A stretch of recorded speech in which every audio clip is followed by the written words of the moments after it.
বিবি পায়রা পায়রা, বিবি পায়রা পায়রা, বিবি পায়রা পায়রা, বিবি ও মামা, দেখো না আমার চুলটা হিরোর মতো লাগছে না? হ্যাঁ তো, তবে বাবান চুলটা আরেকটু কাটিয়ে নিয়ে আসি চল, তাহলে পারফেক্ট হিরো লাগবে। ও মা শোনো, তুমি দোকানদারকে বলবে আমাকে যেন হিরোর মতো চুল কাটিয়ে দেয়, পুরো যেন শাহরুখ খানের মতো দেখতে লাগে। ও মা বলো না, বলবে তো? বলবে না তো? উফ, চুপ কেন করে রয়েছো, কথা কেন বলছো না? হ্যাঁ হ্যাঁ রে বাবা, দোকানদারকে বলবো তোকে শাহরুখ খানের মতনই চুল কাটিয়ে দেবে। ওকে। কি বৌদি, কেমন আছেন? খবর সব ভালো তো? হ্যাঁ দাদা ভালো।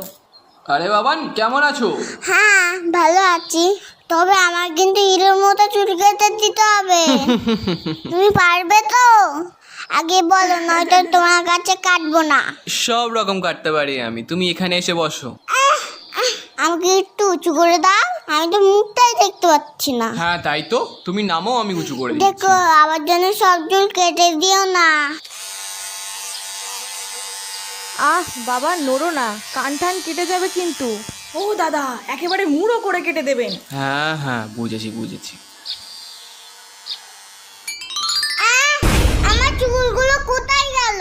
ও বাবান, তুমি কাঁদছো কেন? তোমাকে তো রজনীকান্তের মতো লাগছে দেখতে। ওটা রশ্মি জানি না, আমার চুল আবার লাগিয়ে দাও, না হলে এখান থেকে আমি যাবো না। বাবান ওরকম করে না, নেমে এসো বলছি। আমার দেখো আমাকে টাক করে দিচ্ছে, তুমি আঙ্কেলকে বকো, বকবে না।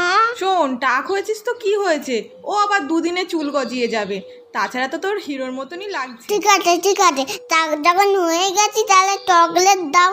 এই তো বাবান, ভালো ছেলে, বাহ বাহ। তুমি চুপ করো, তোমার দেখো না আর কখনো চুল কাটতে আসে না।